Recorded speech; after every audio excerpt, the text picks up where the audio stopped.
Freakonomics Radio is sponsored by LinkedIn ads. Ever invested in something that didn't live up to the hype? Marketers know that feeling. They optimize for the numbers that look great, like impressions, but then they don't see revenue. LinkedIn has a word for that: bull spend. Instead, you can get the highest ROAS of major ad networks with LinkedIn. Cut the bull spend, advertise on LinkedIn. Spend $250 and get a $250 credit. Go to linkedin.com/Freakonomics. Terms apply.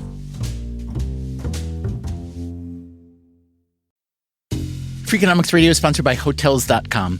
Hotels.com gives you access to hundreds of thousands of hotels worldwide. And when you join for free, you can save up to 20% instantly with member prices. Plus, every stay earns rewards. So when you book one trip, you're already lowering the cost of the next one. Hotels.com is simple, rewarding, and designed to help you get more out of every stay. Sign up for free and book today. Hotels.com. It's all in the name. Freakonomics Radio is sponsored by Amica. You know what they say: if you want to go fast, go alone. If you want to go far, go together. So go with Amica and get coverage from a mutual insurer that's built for their customers, one that looks after what's important to you together. Auto, home, life, and more, coverage that fits your unique needs. Amica helps you protect what matters most. Visit amica.com and get a quote today.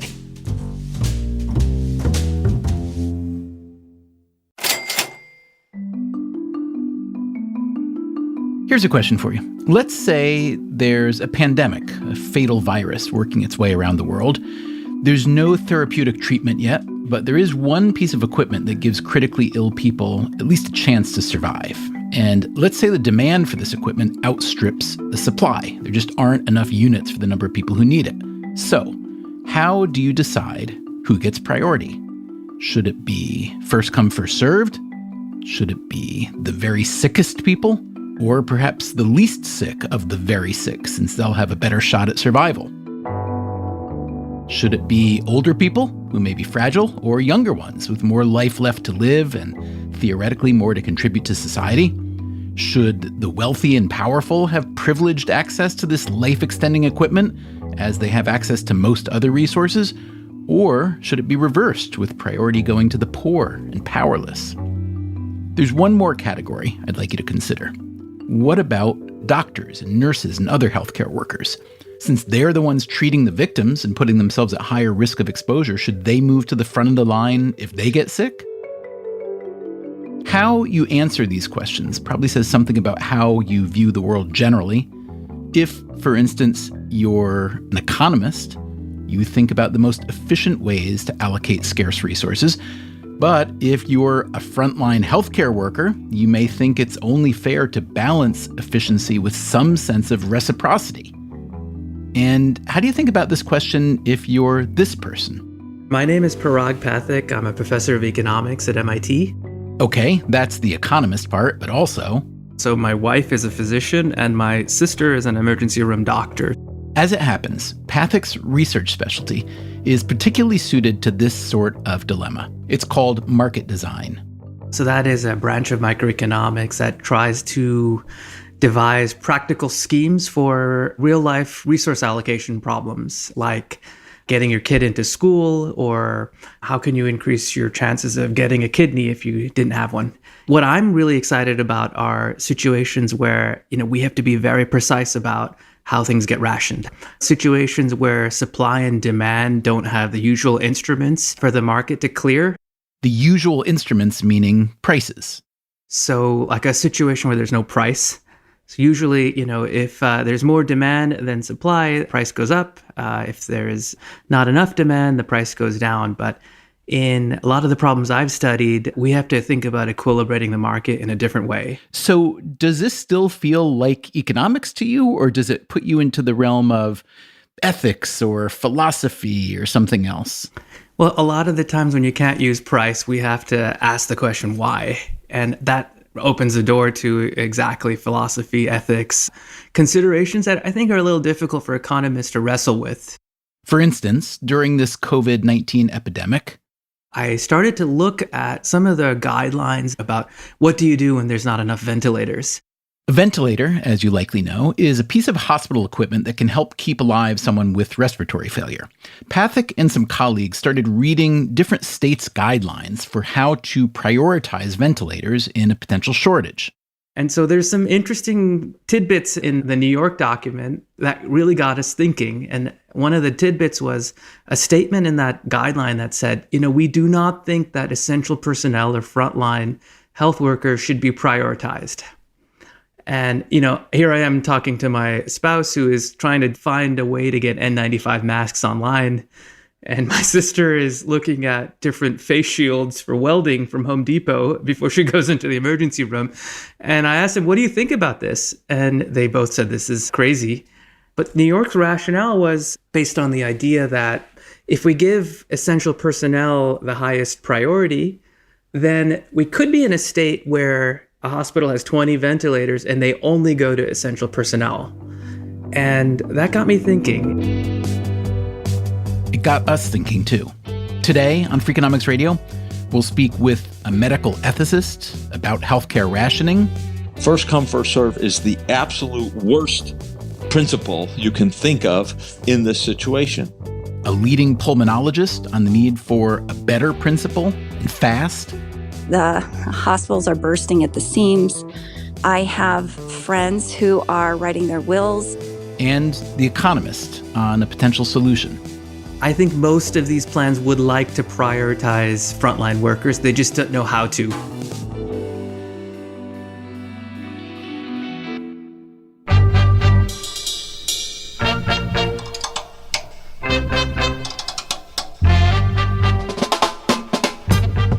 From Stitcher and Dubner Productions, this is Freakonomics Radio, the podcast that explores the hidden side of everything. Here's your host, Stephen Dubner.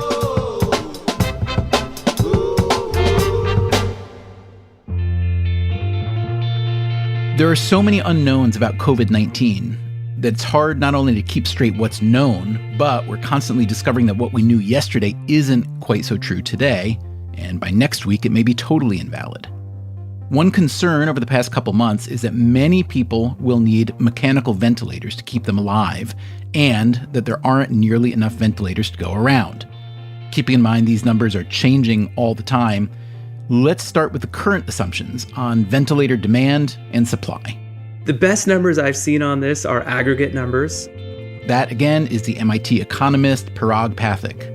They're full-featured ventilators. There is about 70 to 80,000 of those, including 10 to 20,000 from the Strategic National Stockpile. And then there's a partial feature ventilator, and there's about 100,000 of those. And if you think about the numbers from Italy, about 10 to 20% of those hospitalized require a ventilator. So that takes us to about 2 million at least. And even if those are spread out over 3 months, the 100 or 200,000 numbers start to look pretty scary. It looks very scary. Also, just to mention in terms of the supply-demand calculation is a lot of the ventilators that we had in the United States were not just sitting idle. They were already being used for other types of ailments.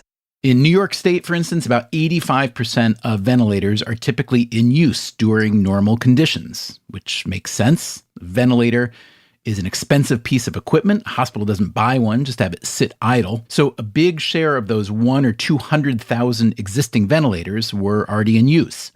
There's also the issue of whether the available ventilators are situated where they're needed.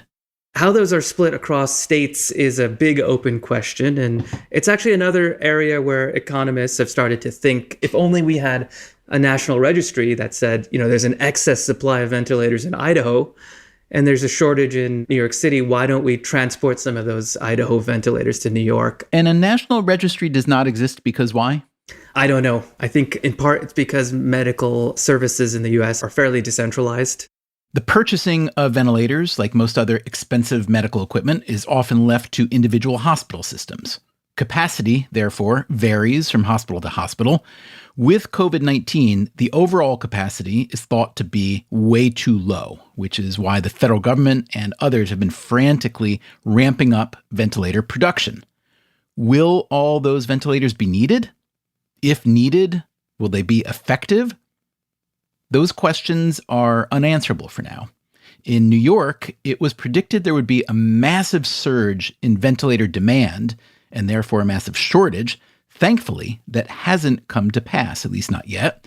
But if there are shortages, the issue of how to ration a ventilator will be an incredibly difficult and important one. The idea of outright rationing medical resources may sound alien in the US, but that doesn't mean it hasn't happened. We have had clear situations where we, the United States, has had to allocate resources and ration. That's the oncologist and bioethicist Ezekiel Emanuel. I'm the Vice Provost of Global Initiatives, a university professor, and director of the Healthcare Transformation Institute at the University of Pennsylvania. Emanuel was an architect of Obamacare. He's now advising Joe Biden on COVID-19. He says there have been 3 major instances of medical rationing in U.S. history. Number one is insulin for diabetes when it was first discovered in 1920, and before it, we figured out how to mass produce it. And number 2? A second is penicillin, which was discovered in the late 1920s, but could not be produced in large quantity until the war, World War II, created a real imperative, and they finally figured out how to produce it. But large quantities was not large enough for everyone who needed it, and so we had to ration who got it first during a war effort. And even though the vast majority, 90% of it, went to the military, within the military, there wasn't enough for everyone who could benefit from it. So we had to ration that. And the most recent episode of rationing, a process to treat kidney failure.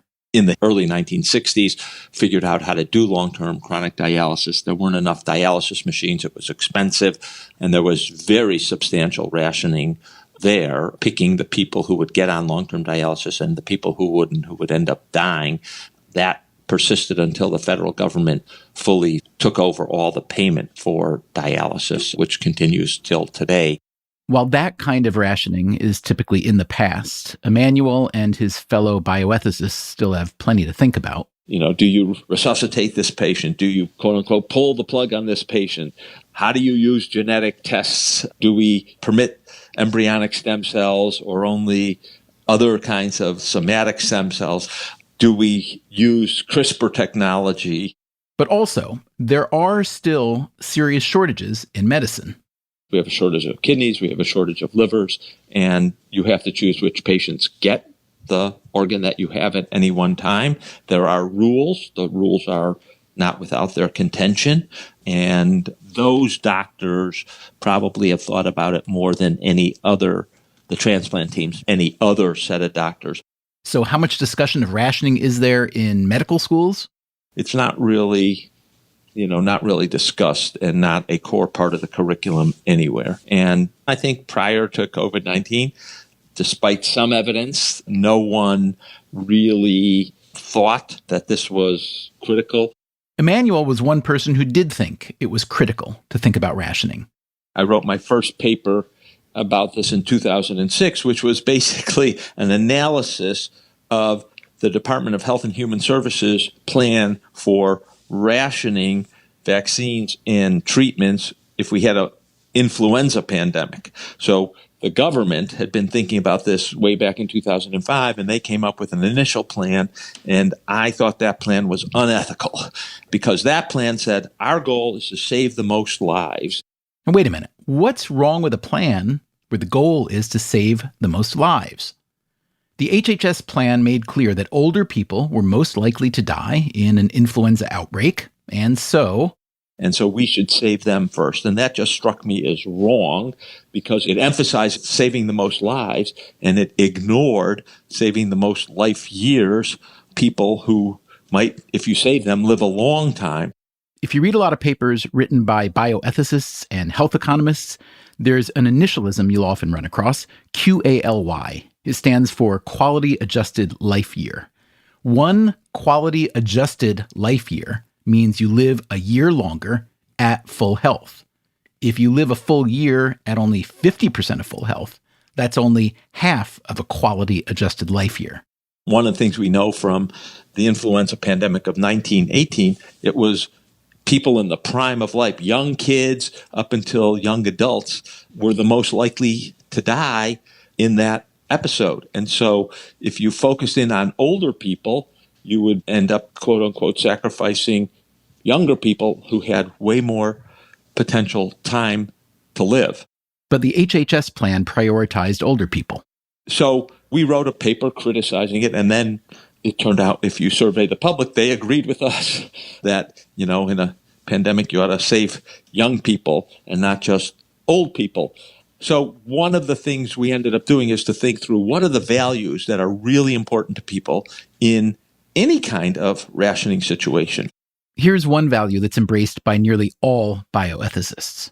When it comes to rationing medical services, things like race, ethnicity, or socioeconomic factors should not come into play. This, of course, is not a universal concept. Consider Saudi Arabia, where several dozen members of the royal family are reported to have COVID-19. The hospital, where royals typically receive treatment, was instructed to not only prioritize those VIP patients, but to remove non-VIP patients from the premises ASAP. The U.S. had its own brushes with privileged access. For instance, when many NBA players were given COVID-19 tests despite showing no symptoms, while countless civilians with symptoms were unable to get tested. When you hear this kind of story, it may be natural to think that the fairest way to distribute medical care, let's say it's a ventilator, would simply be first come, first served. First come, first serve is the absolute worst principle you can think of in this situation. It's biased in a number of ways. It's biased because people who live close to a health facility get priority. People who have traditionally been excluded from getting good health care, whether they're minorities or people in rural areas or others, they continue to get excluded because first come, first serve emphasizes those people who are well into the system. Third, you might have someone who has a worse prognosis who happens to show up first. That's a relevant criteria, but it's hardly determinative. Someone with a better prognosis ought to get those resources. I recognize that if you say first come, first serve doesn't have a role and someone happens to be on a ventilator, but someone else who has better prognosis comes in and you have no other ventilators, removing a patient from a ventilator to give it to someone else is psychologically traumatic. It's very hard to do, but I think it's very important to do because it's the ethical thing to do. Before we go deeper into ventilator rationing, let's take a step back and learn exactly what a ventilator is. In order to talk about what a ventilator is, I think it's helpful to first discuss what normal breathing does for us. That's Mei-Lan Han. So the most important things that it does is get oxygen in, that helps our cells, and then get carbon dioxide out, which is the waste product. So when we think about a ventilator, it has to do those two things, get the oxygen in and get the carbon dioxide out. Han is an MD and professor of pulmonary and critical care medicine at the University of Michigan. COVID-19 is fairly widespread in Michigan. Within the last few weeks, the greater area of Detroit has been hit quite hard. My county was not hit quite so hard, but we've been trying to help by taking transfers from Detroit. The hospitals are bursting at the seams. They have opened up field hospitals. We are redeploying staff, but it's incredibly stressful on everyone. We have healthcare workers now that are sick. I have friends who are writing their wills. Han is a big deal in the field of pulmonology. She's a journal editor. She sits on scientific advisory committees. In other words, she knows a lot about how we breathe or fail to. A patient can end up on a ventilator for a huge variety of reasons. Essentially, anytime the lungs are failing to do one of its two key jobs, that could be due to pneumonia, that could be due to heart failure in some cases. Ventilators are only used in intensive care units. It actually requires an incredible amount of resource utilization from a human perspective to keep a patient on a ventilator. Usually we have physician teams that are going around and doing constant tweaking of the ventilators. A ventilator is meant to help the lungs do their job, but it doesn't work the way lungs work. A ventilator actually induces something we call positive pressure breathing. The air is essentially being blown into you. If you think about how you normally breathe, normally your diaphragm fires, the lungs expand, and actually air rushes in because of the negative pressure generated. So it's very different and actually uncomfortable for patients to go from their normal negative pressure breathing to positive pressure breathing. If you can imagine what it would all of a sudden feel like to have someone just blasting you with air, and that's how you're supposed to breathe. So one of the reasons why we have to sedate patients in the ICU, and in some cases, we actually have to paralyze them, because otherwise you get significant dyssynchrony between the patient trying to fire their own diaphragms to breathe and the ventilator trying to deliver breaths. That's one of the things that I think a lot of people don't realize. You don't just put a patient on a ventilator and walk away. Things could be good 1 second and you get a call from the respiratory therapist or the nurse that all of a sudden the settings that were working 15 to 20 minutes ago are no longer working. So it requires really close attention to detail, a lot of tweaking and experimentation to really optimize each patient. When a patient comes to the emergency room in respiratory distress, let's say it's a COVID-19 patient, a ventilator is not necessarily the first step. Often they have low levels of oxygen. So the first thing to do, if it's not life critically low, would be to put the patients on some kind of supplemental oxygen. There are a few options. This has actually been an area of significant debate among the medical community. But one of these options is something called high-flow nasal cannula. That's administered through a thin, clear tube into the patient's nose. But for the most serious cases, supplemental oxygen won't be enough. When we look at that on a chest x-ray or we look at that on a CT, sometimes we call it whiteout. So instead of the lung being nice and black, which is the color of air on a radiographic image, all of a sudden we just see these white infiltrates everywhere. At this point, a patient is often put on a ventilator. They are likely to be suffering from ARDS, acute respiratory distress syndrome. And prior to COVID-19, we've done tons of research studies on how best to treat ARDS, regardless of the cause. And so there are certain protocols that we have in place, like keeping the size of the breaths that we deliver on the ventilator low. One of the things that people may not realize is that oxygen itself is toxic in high levels. The other thing people may not realize is that the amount of air that we push into the lungs beyond a certain point is actually harmful. And it can actually cause lung injury. Because COVID-19 is a new disease, doctors around the world are frantically trying to work out how to best use ventilators against it. You know, there's no time for a randomized trial of how to ventilate patients. Everyone is just doing their best. There are a few different views. One camp of thought is that we should be treating COVID-19 just like any other ARDS that we've seen and follow the same protective protocols that we would normally follow. There is this other camp of thought that maybe this isn't really like ARDS and maybe we should be using larger lung volumes. Some researchers suspect that COVID-19 is attacking the lungs of some patients in a manner more similar to high-altitude pulmonary edema, where the problem has to do more with how the lungs' blood vessels regulate blood flow. This would mean that using a ventilator on COVID-19 patients, in the way it's used to treat ARDS, may be suboptimal at best. Maybe the normal rules don't apply. There certainly do seem to be certain aspects of the patient physiology that seem a little bit strange. One thing that doctors around the world are noticing, the way ventilators have been used to date on COVID-19 patients isn't working very well.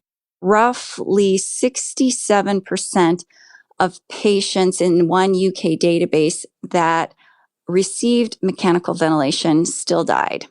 In New York City, more than 80% of coronavirus patients who were put on ventilators still died. Now, keep in mind, if you need a ventilator, you're already in very bad shape.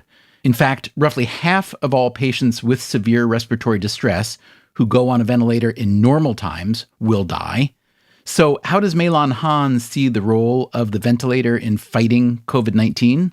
It's not going to be the panacea necessarily to get us all through, but for the patients that are severe, it is our only hope.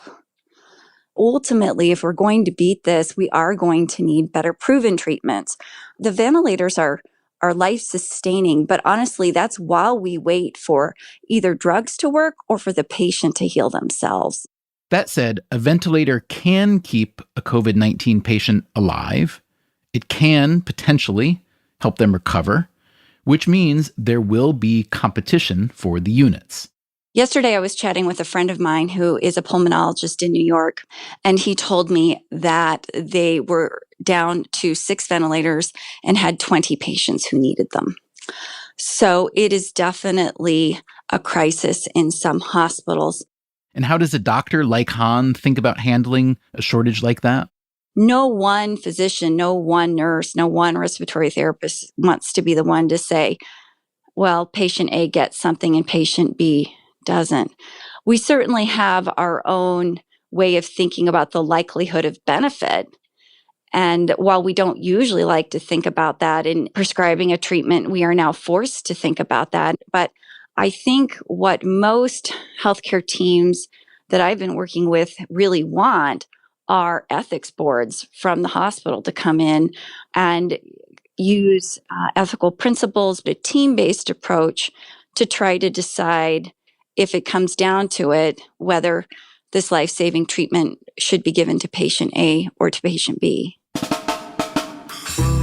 Coming up after the break, what hospital ethics boards and their state overseers have come up with, what those guidelines say and don't say, and 2 completely different ways of looking at the very same patient. That's coming up right after this.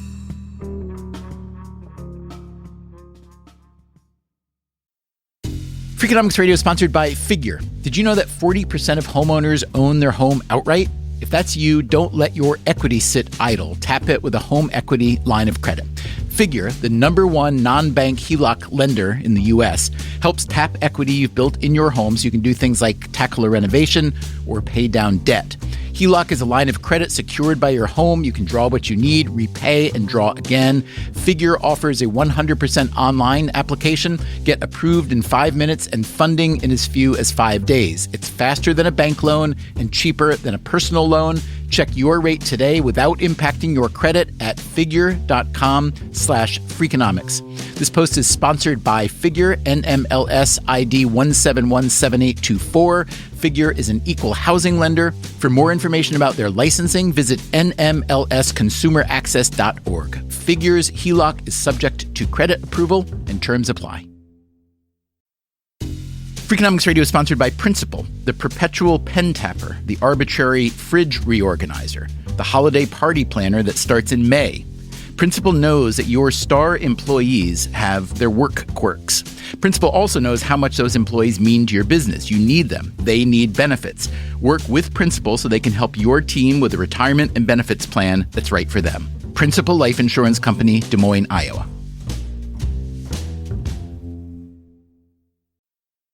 Freakonomics Radio is sponsored by PNC Bank. Boring, great word, bad rep.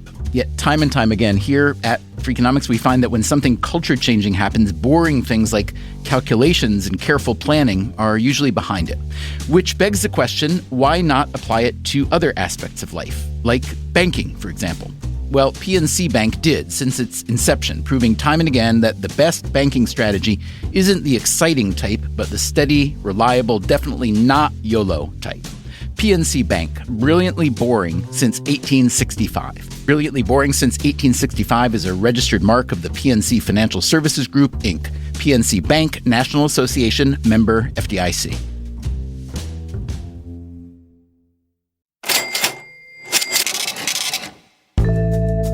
Before COVID-19, many states had formulated guidelines for hospitals to follow if they were faced with a shortage of ventilators. It was those guidelines that got the MIT economist Parag Pathak interested in the subject.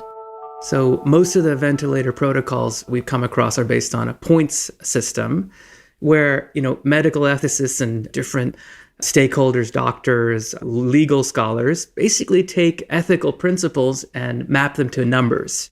For instance, so there's a thing called the SOFA score. The SOFA score stands for the Sequential Organ Failure Assessment. And if your organs are more likely to fail, then you get a higher score. If it's less likely to fail, you get a lower score. So they take that and they sum it up with another ethical criteria, which is we want to save the most number of years of life, not the most number of lives, but the number of years of lives. And there again, they take categories like, do you have a lot of comorbidities or do you have few comorbidities? Assign a number.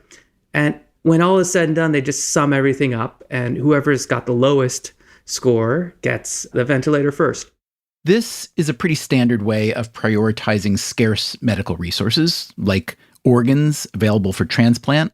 I mean, one thing I do is lung transplant. Mei-Lan Han, again, from the University of Michigan. So I'm very familiar with the allocation systems for lung transplants. And they used to be based on how long you'd been on the list, and there was no prioritization of persons. But they realized then that means that the least sick patients are all getting transplanted because they're the only ones living long enough to get a transplant.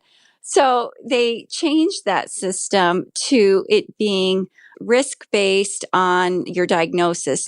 But then they added to it the patient's numbers, this massive calculation, and the patient gets a score. How does this kind of calculation work for ventilators? We asked Pathak to walk us through the New York State guidelines, which were written in 2015. So the highest priority patients are those who are most likely to recover with a ventilator. They call those patients red. Next come patients who are very sick and whose prognosis is a bit uncertain. So their likelihood of survival with a ventilator is in the intermediate range. So they're yellow. Then come blue patients. Those are patients who have a low likelihood of survival with ventilators. And finally, you have green patients. These are, green means go. These are patients who don't need ventilator support. So even if we had a ventilator, we wouldn't give those patients a ventilator. This priority point system is similar to what most states recommend. Now, where states can differ is what are the ethical principles that they entertain. And so some of the principles are, things like saving lives or saving life years. Again, that's the notion of quality adjusted life years that we mentioned earlier. Other principles include reciprocity. So someone who has put themselves at risk should get priority. That might include ambulance and fire department and grocery workers, as well as doctors, nurses, and other frontline healthcare workers. There's also a concept of instrumental value, which is if we don't have enough members of society of this particular type, say doctors or respiratory therapists, we're in trouble. So they need to be prioritized. Meaning they are the instrument, a doctor in this case would be the instrument that would create value down the line. Is that the correct interpretation of that phrase? That's absolutely right. So there is just direct benefit, instrumental value, they call it, for having enough medical personnel, because if we didn't, then the crisis is just going to get worse. So you could see how a given state might consider the reciprocity idea and the instrumental valuation idea and conclude that doctors and nurses should be given priority ranking if they get sick and need a ventilator. And that's exactly what some states have done. Michigan, for instance, where Mei-Lan Han practices medicine. But other states, as Pathak found, don't prioritize healthcare workers, including New York State. So if I compare New York to Michigan, in Michigan, they say we want to prioritize essential personnel. And, they give this rationale based on reciprocity. They're taking on a high risk, saving others. We've seen with COVID-19, a large fraction of those who got sick are actually these frontline healthcare workers.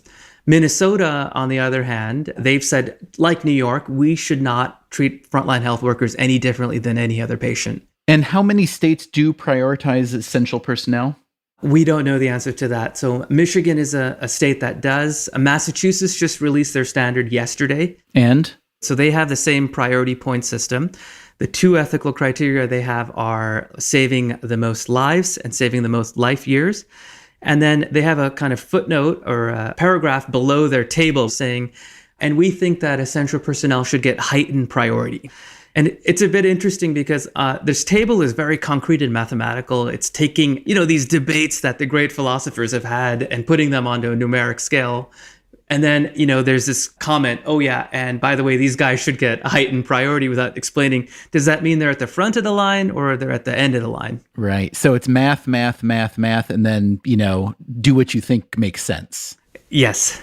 And that strikes you as woefully inadequate, it sounds like?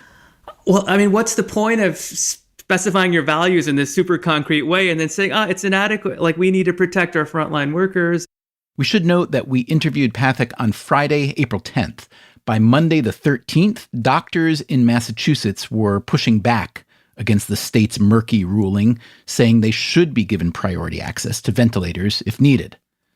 In any case, some states have decided to give doctors and nurses priority, while others have decided not to. I asked Pathak to play the role of disinterested scholar and explain the logic behind each position. First, states like New York and Minnesota, where healthcare workers don't get priority. So I'm not an ethicist, but I can try to guess what the ethicists were saying. At core, their principle is a non-discrimination idea. So everyone should be treated equally. That's our collective values as society. And if we prioritize someone based on their occupation, there's two issues. One is why one occupation versus the other. So if I say frontline healthcare workers are taking on greater risks, we could also say that there are certain types of jobs that are more valuable to society that should be prioritized as well. A second thing is actually defining what a frontline health worker is. So is that a respiratory therapist? Is that an ER doc? What about a dermatologist? Do they count? And it's possible that that category gets very large. What they're worried about is that the key workers would use all of a supply up.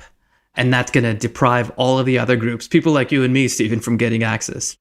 And now let's hear you argue, let's say, the Michigan side. What are the good reasons why healthcare workers should be prioritized?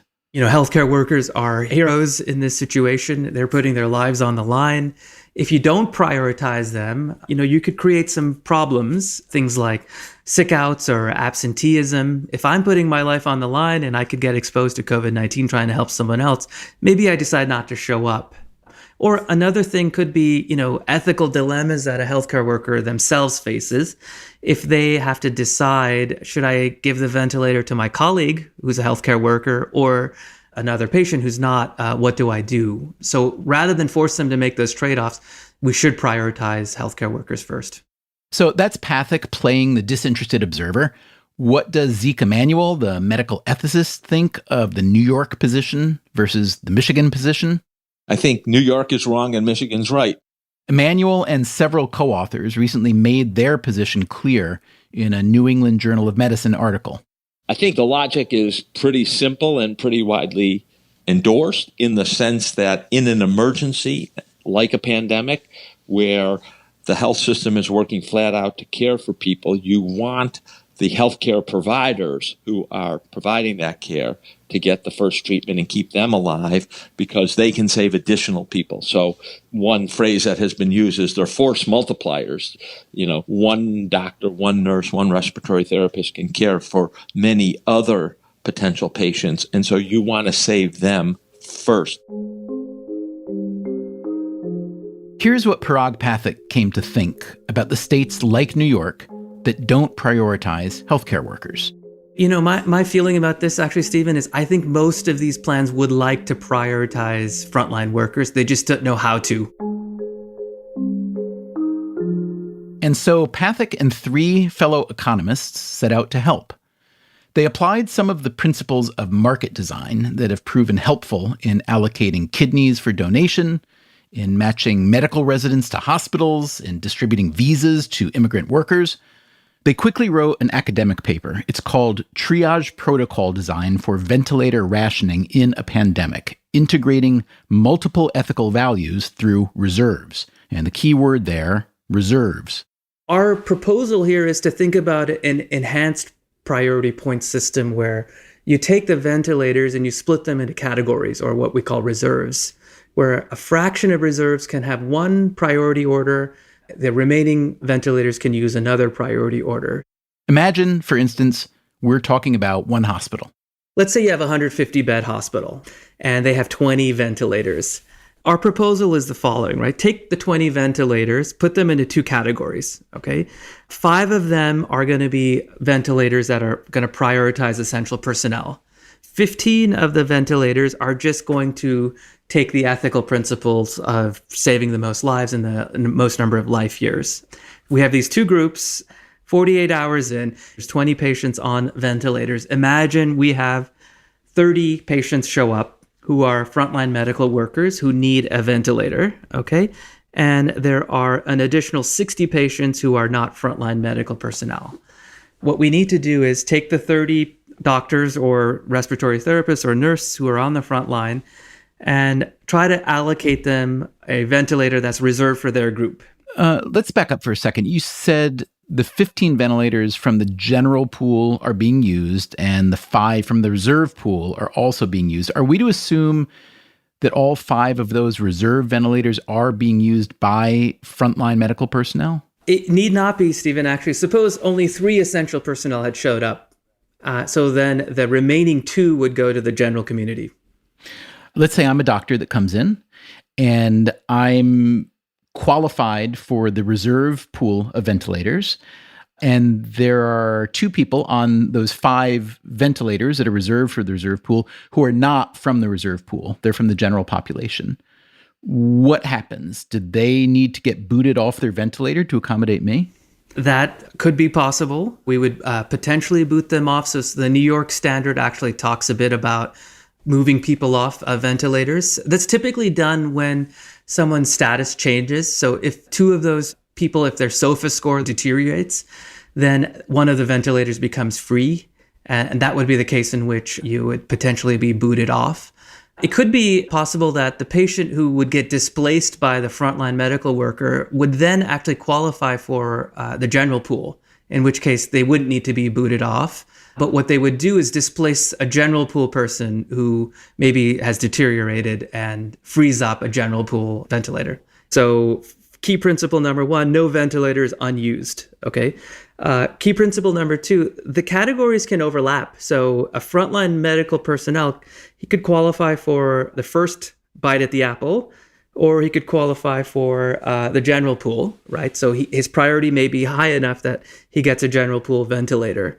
Just having 2 separate priorities, or 3, or however many you wish, for different categories of ventilators, partitioning all ventilators into these groups and using a different priority order for those ventilators. Might I not say, well, let's talk about instrumental value on a much larger canvas. So there's one doctor who might be able to treat over the course of the next month, 2, 3, 500 people. But what about a cancer researcher whose work might affect millions of people? What about an entrepreneur whose inventions might affect billions of people? And so I understand why it resonates on an obvious dimension why healthcare workers should be given priority. I'm not disputing that, but doesn't it feel like a fairly slippery slope? And if so, can you persuade me that you're not starting us on this slope primarily because you are married to a doctor? Oh, sure. Well, let me give you another instrumental category that I think is important, and that is patients who sign up for a clinical trial on a COVID treatment. So we need patients to do that if we're ever going to find a treatment for this. If we don't have patients who do this, then the pandemic might last a longer amount of time. So they should also have some kind of consideration. You could call that kind of a Good Samaritan category. I would not say, however, that all of the instrumental value cases should trump these other considerations, because that's what I'm worried about. I mean, I don't think we can say that the person who's delivering groceries to a folks' house or running the subway system or the bus system, they're also keeping society going, right? So you're absolutely right. There's a slippery slope. So that's exactly the reason why we should not have a bang-bang, is what we say in economics, a 0-1 type solution. We should have some set aside that respects instrumental value or reciprocity, and some set aside that has non-discrimination. I think the main reason our proposal improves the current situation is we can accommodate frontline personnel and we can also accommodate non-discrimination. What we offer is a midpoint. So there's really no right answer here, right? It's about equity. It's about distributive justice. It's about what's the appropriate kind of normative standard that we want to have here. Now, what about a flip side? What about a stick instead of a carrot? Should people who get caught, violating social distancing standards get demerits so that they don't have the right to a ventilator? That's a possibility, Stephen. I think there's going to be a lot of implementation challenges there. I will say, however, I think a lot of frontline medical personnel are annoyed when they see people not following the guidelines. So I could see some sentiment in favor of that, but that's a tricky one. Pathak and his co-authors have already had one fruitful conversation with a bioethicist who was involved in setting up the Massachusetts standard for prioritizing ventilators. They plainly hope to influence the general conversation. To that end, it may be helpful to point to some other scenarios that use a reserve system. So one reserve system that we studied recently is the H-1B immigration visa system. So H-1B visas are visas for highly skilled employees. This year, H-1B visas are allocated in the following way. That's Typhoon Sunmez, one of Pathak's co-authors. There are 65,000 H-1B visas, which are open to all qualified candidates. And there are 20,000 additional visas, which are exclusively reserved for holders of advanced degrees from American universities. So it's a situation where someone who's got an advanced degree can qualify for more than one type of slot. Advanced degree holders correspond to essential personnel in a way, because they are the ones who have these reserves. But there's one crucial difference between the H-1B visa reserves and the medical personnel reserves the economists propose in their new paper. In the paper, we distinguish between two cases: hard caps, soft caps. So the ventilator application is what we refer as a soft cap. So preferential treatment is given, but otherwise everybody is eligible for all units. Whereas H-1B visa application is an example of hard caps. A hard cap because members of the general population do not have access to the reserve slots. Actually, we are now talking to doctors, medical ethicists, lawyers, and they are very much interested in this idea, but they are a little bit worried about the reserve terminology. The phrase reserve might give people the wrong idea. These are soft reserves. No unit is ever left unused. So as we speak, there's some evidence that the COVID-19 curve is flattening in New York State, which has been, the epicenter. So let's say, God willing, this trend continues and repeats itself elsewhere in the US and around the world. And let's say that ventilators will not be as scarce a resource as predicted.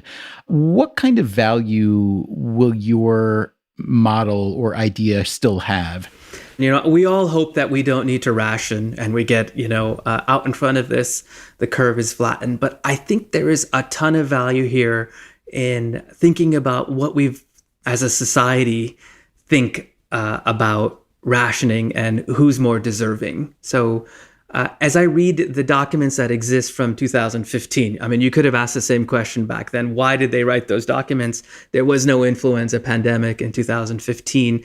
It was all anticipating the future. And if our documents say certain groups are excluded or there's no priority for people who take risks, I think that's a dangerous situation. You could also imagine that COVID-19 itself will present further rationing necessities. We're not going to be able to get back to quote-unquote normal until we have a vaccine, which is about 18 months from now. That, again, is Zeke Emanuel. There will doubtlessly be vaccine rationing and maybe even therapeutic rationing, depending upon which therapeutics seem to be effective against COVID-19. Thinking about rationing is a form of preparation that is in short supply. We didn't prepare for obviously, surge capacity. We didn't prepare for how do we rapidly develop and distribute a test. We didn't prepare for the idea of contact tracing and working with the tech companies to develop a robust system for tech-enabled contact tracing. Obviously, we didn't prepare for enough ventilators. We were woefully underprepared. Meilan Han again. It turns out our national stockpile was not adequate. It turns out that even, for instance, some of the equipment in the stockpile, the ventilators, were not working. And really, we don't have a centralized system to get needed medical supplies and equipment distributed evenly across the country.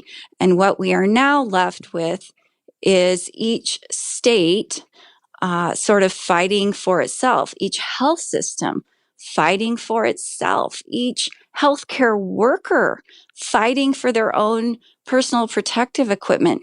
And to me, it just seems such a waste and such a shame that a nation with the resources that we have can't figure out how to use and mobilize those resources in a crisis like this. Ventilators are really concrete, but the principles that we're articulating apply to any, indivisible resource that's in short supply. So let's imagine we have a vaccine for COVID-19. There's still a question of who gets the vaccine. So we have a rationing problem yet again, and we need to think carefully about who's going to get it and how it's going to be allocated. Thanks for listening. We'll be back next week. In the meantime, take care of yourself and someone else too, if you can. Freakonomics Radio is produced by Stitcher and Dubner Productions. This episode was produced by Zach Lipinski. Our staff also includes Allison Craiglow, Greg Rippin, Matt Hickey, Daphne Chen, Harry Huggins, and Corinne Wallace. Our intern is Isabel O'Brien, and we had help this week from James Foster. Our theme song is Mr. Fortune by the Hitchhikers. All the other music was composed by Luis Guerra. You can get Freakonomics Radio on any podcast app. If you want the entire back catalog, use the Stitcher app or go to Freakonomics.com, where we also publish transcripts and show notes. We can be found on social media, or you can write to us directly at radio@Freakonomics.com. Freakonomics Radio also plays on many NPR stations, so please check your local listings.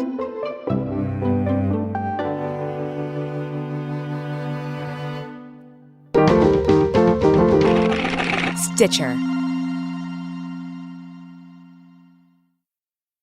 This podcast is sponsored by Made In Cookware. Made In partners with multi-generational artisans and some of the world's best chefs to create professional quality cookware, knives, and kitchen tools. Their products are trusted in Michelin-starred restaurants worldwide and designed to perform just as well in your kitchen. From 5-ply stainless clad to carbon steel, every piece is built to last and made to actually make you a better cook. Discover award-winning cookware at madeincookware.com. Freakonomics Radio is sponsored by Ozempic.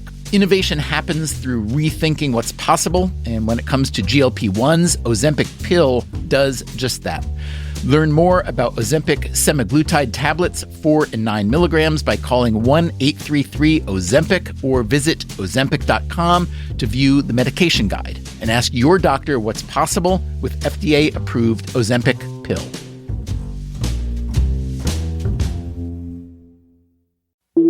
Breathe in. Feel the sense of calm that comes from having up to $300 in overdraft protection with GoToBank. Now... Did you say $300? Yes. Now, back to our breathing. So if I overspend my balance, GoToBank has my back up to $300? Yes. Can we breathe out now?